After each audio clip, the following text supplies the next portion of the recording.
ఆవిడ చెప్పంగానే మీరంతా వచ్చేసి మీరు అలాగే ఉండండి, మేము ఇలాగే ఉంటాం. నాకు 5 లక్షల మంది శిష్యులు ఉన్నారు, వాళ్ళు ఏం చేస్తారో నాకు తెలియదు. ఇప్పుడు ఒక మాట, నాకు అర్థం కాని దౌర్భాగ్యం ఏంటంటే నువ్వు కామెంట్స్ పెట్టొద్దు, ఏం చేయొద్దు, చట్టమే చూసుకుంటుందని ఆపుతున్నాను నేను. నా బొక్కలోది నువ్వు నీ 5 లక్షల మంది సైన్యం.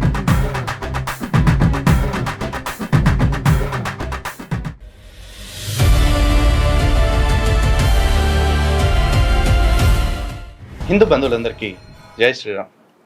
మీ అందరికీ తెలుసు, ఓఫిర్ తాతకు సంబంధించిన ఒక బాధితురాలు మన ఛానల్లోకి వచ్చారు. ఆవిడ తన గోడంతా వెళ్ళబోసుకున్నారు. ఈ ఓఫిర్ ఎలాంటి ఇబ్బందులు పెడతాడు ఆడవాళ్ళని, ఆ చర్చకు వచ్చేవాళ్ళని అనేది ఆవిడ చెప్పారు. యాజ్ యూజువల్ ఓఫిర్తో పాటు క్రైస్తవ సమాజం అంతా కూడా దాన్ని ఖండించి ఆవిడని తప్పుపడుతూ ఉన్నారు. ఆవిడ ఫేస్ ఎందుకు చూపించలేదు, ఆవిడ ఎందుకు పిల్ల మాట్లాడుతున్నారు, ఆవిడ మాట్లాడని అబద్ధాలు అంటూ. ఒకటి గుర్తుపెట్టుకోండి, ఆవిడ చెప్పంగానే మీరంతా వచ్చేసి జీ జహాపన్న మా ఓఫిర్ గారు లోఫర్ గారే, ఆయన అట్టాగే తప్పుడు పనులు చేస్తాడు అని యాక్సెప్ట్ చేస్తారని మేము అనుకోలా. ఎందుకంటే ఇది క్రైస్తవ్యం యొక్క నేచరు. కింద పడ్డ పై చేయి నాదే అంటాం మీ పాస్టర్లకు అలవాటైన పని. లేదు, అడ్డంగా ఆధారాలతో బుక్ అయిపోయి బయటకు ఆధారాలు వచ్చిన రోజున డైలాగ్ కొంచెం మార్చి ఇంకో మాట ఏమంటారంటే, వాడు నిజ క్రైస్తవుడు కాదండి, వాడు యేసుక్రీస్తు బోధనలను సరిగా అర్థం చేసుకోలేదండి, వాడు సాతాను సంబంధి అండి అంటూ సన్నాయి నొక్కులు నొక్కేసి సైడ్ ట్రాక్ చేసే ప్రయత్నం చేస్తూ ఉంటారు. ఇన్ని చూసిన మేము ఇప్పుడు ఓఫిర్ విషయంలో మీరు వచ్చేసి ఒప్పేసుకుంటారని ఎట్టా అనుకుంటాం? ఏమనుకోలేదు. మీరేం కంగారు పడమాకండి, మీరు అలాగే ఉండండి, మేము ఇలాగే ఉంటాం. వాస్తవాలు బయట పెడుతూనే ఉంటాం, మీరు వాటిని ఖండిస్తూనే ఉండండి. కానీ మూడో పార్టీ ఒకళ్ళు ఉంటారు, ప్రజలు అనేవాళ్ళు. అందులో క్రైస్తవులు హిందువులు ఇద్దరు ఉంటారు. వాళ్ళల్లో కొంతమంది క్రైస్తవులు నమ్మి మీ నిజస్వరూపం తెలుసుకుని ఆ ఉచ్చు నుంచి బయటకు వచ్చి మాకు ఫోన్లు చేసి, అయ్యా మేము మతం మారిపోతున్నాం, ఈ దౌర్భాగ్యపు మతంలో మేము ఉండలేం అంటున్న వాళ్ళు కొంతమంది. ఇంకొంతమంది హిందువులైతే, అయ్యా ఇట్లాంటి వాళ్ళ నిజస్వరూపాలు బయట పెడుతున్నందుకు చాలా సంతోషం, మేము మీలాంటి వాళ్ళ వీడియోలు ఇంకా చాలా మందికి చూపించి వాళ్ళందరికీ కూడా క్రైస్తవ్యం పట్ల అవగాహన కల్పిస్తున్నాం. దాంతో కొంతమంది అటు వెళ్ళిన వాళ్ళు వెనక్కి వస్తున్నారు, లేదు అటు వెళ్ళాలనుకుంటున్న వాళ్ళు ఆగిపోతున్నారు అని చెప్తున్నారు. మాకు కావాల్సింది ఇదేరా, తుతుంబర్ మొక్కల్లారా, మాకు కావాల్సింది ఇదేరా. మీ నిజస్వరూపాలు ప్రజలకు తెలియజెప్పడం మాత్రమే మాకు కావాలి. అంతే తప్ప ఈ వీడియోల ఆధారంగా పెట్టుకుని మీకు ఏదో ఉరిశిక్షలు పడిపోవాలి, యావజ్జీవ శిక్షలు పడిపోవాలని పడతాయని కూడా మేము ఎక్స్పెక్ట్ చేయట్లా. మీకు నిజంగా శిక్షలు పడేదైతే ఈ తప్పుడు ప్రచారాలు చేస్తూ ఏదైతే మ్యాజికల్ రెమెడీస్ చేస్తున్నారో అప్పుడే పడిపోవాలి. పడట్లేదు అంటే వ్యవస్థలు చాలా సోద్యం చూస్తున్నాయి, కొన్ని అందంగా ఉన్నాయని చెప్పి మాకు అర్థమవుతోంది. కానీ ప్రజల విషయంలోకి, ప్రజల మధ్యలోకి మీ విషస్వరూపాలని, అదే మీ నిజస్వరూపాలని తీసుకువెళ్లాలన్న మా సంకల్పం నెరవేరుతుంది. అయితే ఎలాంటి సంకల్పాలు నెరవేర్చుకునే క్రమంలో కొంతమంది ఉల్ఫాగాళ్ళందరూ వచ్చేసి, అయ్యయ్యో మా ఓఫిర్ గారి మీద ఇలాంటి దుష్ప్రచారం చేస్తావా, అలాంటి ప్రచారం చేస్తావా అంటూ కుక్కమూతి పిండి కబుర్లు చెప్పారు. అవన్నీ కామెడీగా ఉన్నాయి కాబట్టి వాటిల్లో ఎక్కువ వాటి గురించి పెద్దగా పట్టించుకోవాలా. అయితే ఇంకొకరికి ఇవ్వాల్సిన డోస్ ఒకటి ఉంది, ఆ మరుగుదొడ్డి గడికి కూడా డోస్ ఇస్తాం. కానీ దానికంటే ముందు వాళ్ళ ఓఫిర్ గారు తను స్వయంగా స్పందించాడు. ఆయన స్పందన ఏంటి, ఆయన ఏ విధంగా మనల్ని బెదిరిస్తున్నాడు, ఆయన ఏ విధంగా మనకి నీతులు చెప్తున్నాడు, వాటికి మన కౌంటర్ ఏంటి, ఇవన్నీ ఈరోజు మీరు చూడాలి. మొత్తం వీడియో పూర్తిగా చూడండి. ఓఫిర్ గారు ఎంత తోపు అనేది మీకే తెలిసిపోద్ది. తాతగారు గెట్ రెడీ. నాకు 5 లక్షల మంది శిష్యులు ఉన్నారు, వాళ్ళు ఏం చేస్తారో నాకు తెలియదు. ఇప్పుడు ఒక మాట, అని మీరు వాళ్ళు ఆడుకుంటున్నారు వీడియో. నన్ను నాన్నగారు అని అభిమానించేటోళ్ళు, నేను వాళ్లకు చదివించి పెళ్ళిళ్ళు చేసి వాళ్ళకు లైఫ్ ఇచ్చి ఉద్యోగాలు పెట్టించి బిజినెస్ పెట్టించి వాళ్ళు అప్పులుంటే తీర్చి సార్ వాళ్ళకు ఒక లైఫ్ ఇచ్చాను. వాళ్ళకు నేను దేవుడి తర్వాత భూమి మీద మాకు చిన్న దేవుడు అన్నంత అభిమానం ఉన్నది. ఎవడేమైనా కూడా ఆవేశపరుడు ఉంటే వాడిని ఎట్లా కంట్రోల్ చేస్తాను నాకు తెలుసా. ఇప్పుడు ఒకరిద్దరినైతే ఆపుతాం, లక్షల మందిని పోయి అందరిని ఎక్కడ ఆపుతా నేను? ఒరేడి అమ్మ జీవితం, నేను ఇంకేందో వీళ్ళందరినీ ఎంత దేవుళ్ళగా చూస్తున్నారంటే అనుకుంటున్నా. నువ్వు మతం మార్చి వాళ్ళకి ఇన్ని తాయిలాలు ఇచ్చావా? అప్పులు తీర్చడం, ఇల్లు కట్టించడం, పెళ్లిళ్ళు చేయటం, వ్యాపారాలు పెట్టించడం, బొంగు బొచ్చు చాలా ఇన్ని చేస్తే ఆ మాత్రం కృతజ్ఞత కలిగి ఉండటం తప్పులేదు ఓఫిరో. కానీ నువ్వు అన్నావు చూసావా, వాళ్ళందరూ నన్ను తండ్రి అంటారని. ఇప్పుడు నిన్న మొన్న నీ మీద కేసు పెట్టి మన స్టూడియోకి వచ్చేసి మాట్లాడింది కదా ఒక ఆవిడ, తేజశ్రీ. ఆవిడ కూడా నిన్ను తండ్రి అనే అంతే. కావాలంటే ఆడియో రికార్డు ఒకసారి వినయ్యా. ప్లీజ్ అప్ప, నువ్వు అంత కోపం తెచ్చుకోవద్దు. నువ్వు తండ్రి, నీకు కూడా అంత కోపం వస్తే ఇంకా నేను అంత విన్నావు కదా. మరి నిన్ను ఇలా తండ్రి అని సంబోధిస్తున్న వాళ్ళలో ఈ తేజశ్రీ లాగా ఇంకెంతమందిని ఇబ్బంది పెట్టున్నావు మాకైతే తెలియదు. బహుశా వాళ్ళు నువ్వు ఇచ్చిన ఈ బెనిఫిట్స్ అన్నీ ఏవైతే ఉన్నాయో, మల్టీ బెనిఫిట్ స్కీమ్స్, అంటే ఇల్లు కట్టించటాలు, పెళ్ళిళ్ళు చేయటాలు, ఉద్యోగాలు ఇప్పించాలు, వ్యాపారాలు పెట్టించటాలు లాంటివి ఉన్నాయో అటువంటి వాటి వల్ల లబ్ధి పొందిన కారణంగా బయటకు రావట్లేదేమో నాకైతే తెలియదు. కానీ అంతమంది ఫాలోయర్స్ని పెట్టుకుని కూడా నాకు అర్థం కాని దౌర్భాగ్యం ఏంటంటే, నువ్వు వీడియో పెడితే ఎందుకంటే 2000, 3000 వ్యూస్ కూడా అవ్వట్లేదు. 5 లక్షల మంది ఉన్నప్పుడు ఆ 5 లక్షల మంది నీ కోసం ఏమైనా చేసేప్పుడు నీ వీడియో ఒకసారి చూస్తే సరిపోయిద్దిగా. చూస్తలేదు కదా. సరే, ఇంకేమంటాడు చూడండి. అంత ప్రేమించేటోళ్ళు ఈ ప్రాస్టేట్ క్యాన్సర్ పేషెంట్ మీద ఈ కామలీలలు, స్త్రీలోలుడు అనే పనికి మాలిన అబద్ధపు ఇంపాసిబుల్ అయినటువంటి ఆరోపణలు చేస్తున్నారు. వాళ్ళకు బాధ కాదా మరి? మరి బాధపడ్డప్పుడు ఎవడెట్లా రియాక్ట్ అవుతారో నేను ఎట్లా చెప్పగలను? మీరు ఆపుతున్నారు కూడా. ఆపుతున్నా. మీరు ఎవరు మీరు కామెంట్స్ పెట్టకండి, రెస్పాండ్ కామెంట్స్ పెట్టొద్దు, ఏం చేయొద్దు, చట్టమే చూసుకుంటుందని ఆపుతున్నా నేను. అయ్యో, ఇప్పుడు 5 లక్షల మంది రియాక్ట్ అయిపోతారని భయపడుతున్నావా ఓఫరు? నాకు కూడా భయం వేస్తుంది. ఇప్పుడు నేను ఆమెట్ట తినాలమ్మా, లాలెట్ట పోచుకోవాలమ్మా, నన్ను ఏం చేయమంటావమ్మా ఓఫిరు? భయం వేస్తుంది నాకు. నా బొక్కలోది నువ్వు నీ 5 లక్షల మంది సైన్యం ఏం బిక్తారు? ఏంది పీకేది? చిటికేసి చెప్తున్నా, ఎవడేం చేస్తాడో చేసుకోమను. నా దాకా వచ్చిన రోజున చెప్తున్నా, నేనంటూ ఉండను అనుకున్న రోజున నన్ను ఉండకుండా చేయాలనుకునే వచ్చిన వాళ్ళలో మ్యాక్సిమం అందరినీ పట్టుకుపోతా. చంపేస్తారా, దాడులు చేస్తారా? ఎవడొస్తాడో రమ్మని చూసుకుంటా. అవునేంటి, ప్రోస్టేట్ క్యాన్సర్ పేషెంట్ కామలల్లో తొక్కతోలు అనేది మాట్లాడుతున్నావు. ఈ ప్రోస్టేట్ క్యాన్సర్ పేషెంట్రే చంపి పాడేస్తా పనికి మాలిన దానా అని బెదిరించాడు. ఈ ప్రోస్టేట్ క్యాన్సర్ పేషెంటే హెచ్పి కొట్టుకోవటం కరెక్టేనా అంటే బ్రహ్మాండమైన ప్రశ్న, అబ్బో అదిరిపోయే ప్రశ్న అని అడిగాడు. హెచ్పి అంటే ఏదో అనుకుంటారు, రోయ్ హస్తప్రయోగం. ఆధారం కావాలా? చూడండి ఒకసారి. హస్తప్రయోగం అనేది చేయొచ్చా అంటూ అడిగారు క్రైస్తవులు. మంచి ప్రశ్న అడిగారు. పరిశుద్ధమా, పాపులం అయిపోతాం, అపవిత్రులం అవుతాం? మంచి ప్రశ్న అడిగారు. అడగాల్సిన మనిషిని అడిగారు.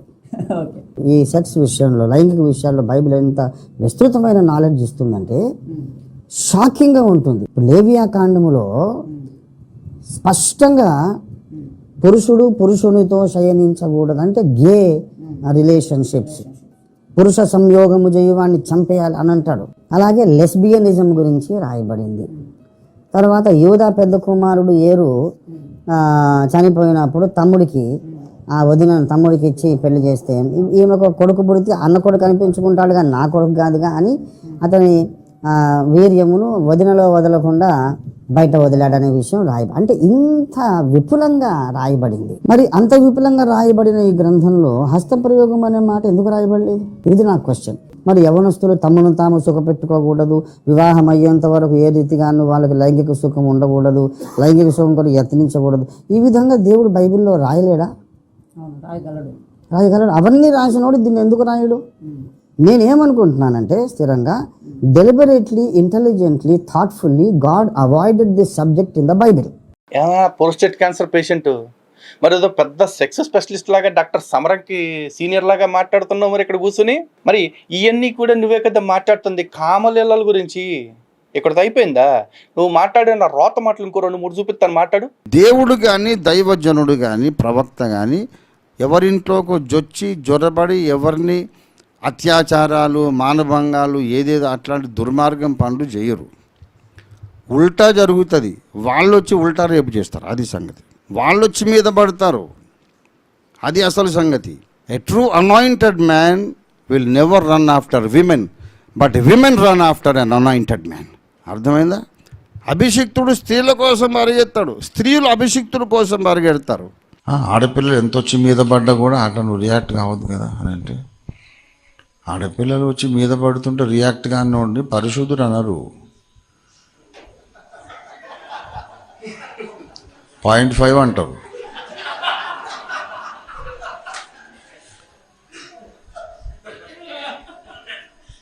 వాళ్ళు వచ్చి మీద పడితే ఇట్లా రియాక్ట్ కాకుండా ఉంటారు. వాడు వచ్చి మీద పడితే రియాక్ట్ కానివాడు పెళ్ళానికి కూడా పనికిరాడు. ఏం మాట్లాడుతాం హౌలన్నాడు? అది బయోలాజికల్ ప్రాసెస్. అది అంటే పరిశుద్ధుడు అంటే అర్థమే నపుంసకుడనే. యాకోబు మగసిరి గలవాడై దేవుని పాదాలు పట్టుకున్నాడని ఉన్నది. వీళ్ళ దృష్టిలో పరిశుద్ధుడు ఈజుకుంటూ నపుంసకుడు అనమాట. मैं तो मर्द का बच्चा हूँ, मैं मान ले रहा हूँ, मैं तो मर्द हूँ. నేను మగోడిని, నన్ను టెంప్ట్ చేస్తే నేను టెంప్ట్ అవుతా. ఏమయ్యా ప్రోస్టేట్ క్యాన్సర్ పేషెంట్, నువ్వు మగవాడిని, నన్ను టెంప్ట్ చేస్తే టెంప్ట్ అవుతా, ఏమైనా చేస్తా అని చెప్పి నువ్వు మాట్లాడిన మాటలే ఇవన్నీ అయిపోయినాయా? సరే, ఇవన్నీ అయిపోయినాయి అనుకుందాం. ఇప్పుడు సార్ కొత్తగా ఏమంటున్నాడు చూడండి. నా మీద అభిమానము ప్రేమతో మనసు గాయపడి మా నాన్నగారు ఏమి తప్పు చేయకుండా వాళ్ళే వెంటబడి అసలు నిరాధారమైన ఆరోపణలు. నా వయసు ఇప్పుడు 66 నడుస్తుంది. ఈ వయసులో మామూలుగానే మనకు ఆ వాంఛ ఉండదు. తర్వాత వీర్య గ్రంథినే ట్రిమ్ చేసిన తర్వాత ఇంకా అసలు డిజైరే ఉండదు. ఆర్గన్స్ ఉంటాయి అంతే, దాని మీద మైండ్ పోదన్నమాట. అలాంటి ఆరోగ్య స్థితి, అలాంటి ట్రీట్మెంట్ జరిగిన తర్వాత ఈ దశలో నా దగ్గర పండుకుందు రమ్మని పిలిచాడు అని కొత్తగా ఆమె కంప్లైంట్ పెట్టింది. ఓహో, సార్కి మిషన్ పనిచేయట్లేదంట, కాబట్టి ఆవిడ అప్లికేషన్ పెట్టుకుంది కానీ ఈయన కన్సిడర్ చేయలేదని చెప్పేసి చెప్తున్నాడు. కానీ ఇక్కడ వరకు అంతా బాగానే ఉంది. కానీ ఈ కన్సిడరేషన్ అంతా ఎప్పుడు జరిగింది? ఈ ప్రోస్టేట్ క్యాన్సర్ ఎప్పుడు బయటపడింది? ఈ వ్యవహారం ఎప్పుడు బయటపడింది? The call record is almost an year back. అప్పటిది. ఈ వీడియోస్ కూడా అప్పటివే. అప్పట్లో మంచి కాక మీద ఉన్నట్టున్నాడు, అట్లాంటివన్నీ చేసి ఈ ప్రోస్టేట్ క్యాన్సర్ తగులుకున్నట్టుంది. అయితే కర్మ ఏంటి? ఇక్కడ హిందువులు ఎవ్వరూ కూడా ఇక్కడ నన్ను ప్రశ్నించకూడని ప్రశ్న ఏంటి అంటే, ఏమంటే ఊళ్ళో వాళ్ళందరికీ క్యాన్సర్లు తగ్గించి కొత్తగా మతం మారుస్తూ ఉంటాడు కదా, బెల్లంపల్లో, అల్లంపల్లో, ఇంకేదో పల్లో. మరి అంత విశ్వాసి అయిన రంజిత్ తోఫిర్ గారికి ఎందుకు ప్రార్థన చేయలేదు?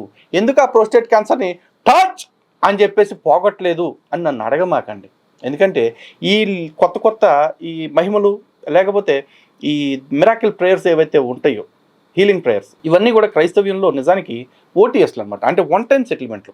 ఎవడైతే కొత్తగా మతం మారబోతున్నాడో, మారాలనుకుంటాడో అలాంటి వాడి విషయంలో మాత్రమే ఫలిస్తాయి. అది కూడా ఒక్కసారే ఫలిస్తాయి. అందుకే క్రైస్తవ్యంలోనే ఎందుకని ఇంతమంది చచ్చిపోయిన వాళ్ళు ఉంటారు, ఎందుకని ఇన్ని సెలవులు పెట్టిన సమాధులు ఉంటాయి, ఎందుకని ఇంతమంది విధవరాండ్రు, వీళ్ళు అట్టాగంటారు, మన భాషలో అయితే విధవరాలని, వాళ్ళు విధవరాండ్రు ఉంటారు, ఎందుకు ఇంతమంది కాళ్ళు చేతులు లేనోళ్ళు, ఎందుకు లెప్రసీ మిషన్లు ఇవన్నీ వాళ్ళే పెడుతుంటారు అనేది మీరు బుర్ర పెట్టి ఆలోచించుకోండి. ఎందుకంటే ఓటీఎస్ స్కీమ్, అది వన్ టైం సెటిల్మెంట్ స్కీమ్ అనమాట, ఒక్కసారే పనిచేస్తాయి. కాబట్టి ఓఫిర్ గారి విషయంలో పనిచేసే అవకాశం లేక ఆయన ప్రోస్టేట్ గ్రంథిని ట్రిమ్ చేయించుకోవాల్సి వచ్చింది. అది ఆ విషయం ఆయనే చెప్పేశాడు. ఇక తాజాగా వస్తున్న ఆరోపణల గురించి ఏమంటాడో వినండి. నేను ఎట్లా ఆమెను పడుకుంటే ఏంది అసలు ఆమె కంటే నా పక్కన పందిని పడుకోబెట్టుకుంటే మంచిది. ఏమే, నీకు ఇట్ట పందుల్ని కుక్కల్ని పడుకోబెట్టుకునే అలవాటు కూడా ఉందా? ఏమోలే, అమ్మాయి కంటే కూడా పంది పక్కన పడుకుంటే సుఖంగా ఉంటుందన్న విషయం నువ్వు చెప్తేనే తెలియదు, మాకైతే తెలియదు. మరి ఎందుకంటే నువ్వు అన్న మాటే కాబట్టి చెప్తున్నా. ఓకేనా? పందిని పడుకోబెట్టుకునే ఎక్స్పీరియన్స్ బాగున్నట్టుంది. చూపిడ్ లేడీ, ఆమెను ఎందుకు నేను పిలుస్తాను? అమ్మమ్మ ముసలిదాన్ని ఏమంత అందగత్త అనుకుంటుందా? యవనంలో ఉంది అనుకుంటుందా? ఏమనుకుంటా? అవును, పాపం ఓఫిర్ తాత నిన్నే 16 ఏళ్ళు 15 ఏళ్ళు వచ్చినాయి మళ్ళీ. కాబట్టి ఈయనకి అందగత్తెలు కావాలి. ఎందుకంటే సారు మిస్టర్ వరల్డ్ కదా, అందగత్తెలు కావాలి. పైకి ఏమంటున్నాడు? అమ్మమ్మ కన్నెపిల్ల అనుకుంటుందా అని చెప్పి అంటున్నాడు. ఇప్పుడు నీకు ఈ వయసులో కన్నెపిల్లలతో ఓకేనా? సిగ్గుందా నువ్వు మాట్లాడే మాటలకి? ఒకసారి ఆ డైలాగ్ మళ్ళీ వినండి. ఏమంత అందగత్త అనుకుంటుందా? యవనంలో ఉంది అనుకుంటుందా? ఏమనుకుంటా? అదన్నమాట. యవ్వనంలో ఉండాలంట బాబుకి. నిమిషం ముందేమో ప్రోస్టేట్ వచ్చింది, కోసేశారు, పడిపోయింది, పని చేయట్లేదని చెప్పాడు. ఇప్పుడేమో యవ్వనంలో ఉందా అని అడుగుతున్నాడు. మరి యవ్వనంలో ఉంటే ఓకేనా? సిగ్గుందా మాట్లాడేది? అసలు నువ్వు మత ప్రచారకుడు అన్న ఆలోచన నీకుందా? అఫ్కోర్స్ మత ప్రచారకులు బహుశా ఇట్లాగే ఉంటారేమో లోపల, మనకు తెలియదు. నేను చూసిన వాళ్ళు అయితే చాలామంది ఇట్లాగే ఉన్నారు. గతంలో కూడా మీకు చాలా పేపర్ కట్టింగులు చూపించాను కదా, చూద్దాం. God's must be crazy. ఇట్లాంటి పనికి మాల పనులు చేసిన తర్వాత నా ఆత్మీయ బిడ్డలు, శిష్యులు ఎంతమంది గాయపడ్డారు. వాడు ఎవడెంత ఆవేశపరుడు, వాడేమన్నా ఒకవేళ లీగల్గా యాక్షన్ తీసుకోవచ్చు, తిట్టొచ్చు, ఏమైనా. ఎవరి యాక్షన్స్ నేను ఎట్లా చెప్పగలను? చెప్పకపోయినా నువ్వు పీకేదేమీ లేదులే. కానీ ఒకటి గుర్తుపెట్టుకో, లీగల్ యాక్షన్స్ తీసుకుంటే తీసుకోవచ్చు కాక. ఎందుకంటే చట్టం నీకెంతో నాకు అంతే. సగటు భారతీయులమైన ప్రతి ఒక్కడికి కూడా చట్టం సమానమే. అలాగే చట్టం ముందు కూడా మనం అందరం సమానమే. దేక్లేంగే న్యాయ పోరాటం చేద్దామంటే చూసుకుందాం. అట్ట కాకుండా 5 లక్షల మంది ఉన్నారు, ఎవడు ఎట్టా రియాక్ట్ అవుతాడో తెలియదు అంటే, వాడు చేత్తో కర్ర పట్టుకోగలిగినప్పుడు నేను చేత్తో కర్ర పట్టుకోగలుగుతా, వాడు చేత్తో కత్తి పట్టుకోగలిగినప్పుడు నేను కత్తి పట్టుకోగలుగుతా, వాడు చేత్తో ఇంకేదన్నా చేయగలిగినప్పుడు అదే ఇంకేదో నేను కూడా చేయగలుగుతా. నాలాంటి ఎవడైనా చేయగలుగుతాడు. గుర్తుపెట్టుకో. కావాల్సిందల్లా ఒకటే, రే తెగించగలిగే దమ్ము కావాలి. ఇంతకు తెగించిన వాళ్ళం, దానికి తెగించలేమా? దేక్లేంగే. చూశారుగా హిందూ బంధువులారా, ఓఫిర్ తాత నిజాలు ఎలా కవర్ చేసుకోవాలో తెలియక కొత్తగా బెదిరింపులకి దిగుతూ ఉన్నాడు. అయితే ఇట్లాంటి బెదిరింపులన్నీ మనకి ఏకలతో సమానం, మనం పెద్ద కేర్ చేసేది ఉండదు. కానీ వాళ్ళు ఏ విధంగా మన టార్గెట్ చేస్తున్నారు అనేది మీకైతే తేవాలిగా మీ దృష్టికి. అందుకని చెప్పి ఈ వీడియో చేయటం జరిగింది. దాంతోపాటు ఓఫిర్ గారు ఏ విధంగా ఈ అమ్మాయి యవ్వనస్తురాలైతే నాకు ఓకే కానీ అమ్మమ్మతో నాకేంటి అంటున్నాడో మీరే చూశారు. అలాగే నాకు ప్రోస్టేట్ తీసేశారు, పడిపోయింది, పని చేయట్లేదని చెబుతూనే యవ్వనంలో ఉన్నావా, అందగత్తెవా అని అడుగుతున్నాడు. మరి ఇన్ని మాటలు మాట్లాడే వ్యక్తి, ఇంతకుముందు ఓఫిర్ మాట్లాడిన మాటలు కూడా మీకు చూపించా. ఆ మాటలు మాట్లాడిన వ్యక్తి మరి ఇలాంటిది ఏదో చేసుంటాడు అంటే మాత్రం ఎందుకని పాస్టర్ల సమాజం పిసికేసుకుంటుంది అనేది మీరు ఆలోచించుకోండి. ఎందుకంటే ప్రతి ఒక్కొక్కడికి కొన్ని బొక్కలు ఉన్నాయి. ఎందుకంటే గతంలో కూడా పెట్టాను మీకు. ఒకసారి హనీ జాన్సన్ గర్ల్ ఫ్రెండ్తో విజయ్ కుమార్ ఫోన్లో మాట్లాడాడు అనేదో పంచాయతీ అయ్యింది. ఆ ఆడియో రికార్డ్స్ కూడా యూట్యూబ్లో అప్పుడు పెట్టడం జరిగింది. గర్ల్ ఫ్రెండ్తో సుమి హనీ జాన్సన్ జైల్లో ఉన్నప్పుడు. కాబట్టి వాళ్ళ భయం ఏంటంటే ఇప్పుడు ఓఫిర్ది వచ్చింది, రేపు ఇంకెవరిది వచ్చిద్దో అని చెప్పేసి వాళ్ళ భయం. ఎందుకంటే ఓఫిర్ది అయిన వెంటనే కిరణ్ పాల్ది వచ్చింది, కిరణ్ పాల్తో పాటు ఆవిడ ఎలీషా అనేవాడి పేరు వచ్చింది. ఇవన్నీ చాలదన్నట్టు పాస్టర్ మోజెస్ వాళ్ళ భార్య వచ్చి మన దగ్గర మాట్లాడారు. ఆవిడ ఇంటర్వ్యూ కూడా తొందరలో రిలీజ్ అవబోతుంది. రేపు మాపు ఎప్పుడు హనీ జాన్సన్ బాధితులు, విజయ్ కుమార్ బాధితులు కూడా రావచ్చు, ఏమైనా జరగవచ్చు. అలాంటి వాటన్నిటికీ భయపడి ముందరకాళ్ళ బంధంలాగా ఓఫిర్ గారు చేసే తప్పు కాదు, దైవజనుల మీద దాడి, కుట్ర, బొంగు, బొచ్చు అని చెప్పేసి విచ్చలుడిగా రెచ్చిపోతూ వస్తూ ఉన్నారు. కానీ గుర్తుపెట్టుకోండి, ఎంతమంది వచ్చినా, ఎన్ని బెదిరింపులు చేసినా, ఏం చేద్దామని ట్రై చేసినా ఈ కంఠం మీద ఈ తలకాయ ఉన్నంతసేపు, దానిలో ఊపిరి ఉన్నంతసేపు క్రైస్తవ్యం మీద పోరాటం జరుగుతూనే ఉంటుంది. సనాతన ధర్మం పరిరక్షించుకోవడానికి మా ప్రయత్నం కొనసాగుతూనే ఉంటుంది. So stay tune to Hindu Janashakti. జై శ్రీరామ్, భారత్ మాతా కీ జై. జై సనాతన ధర్మం.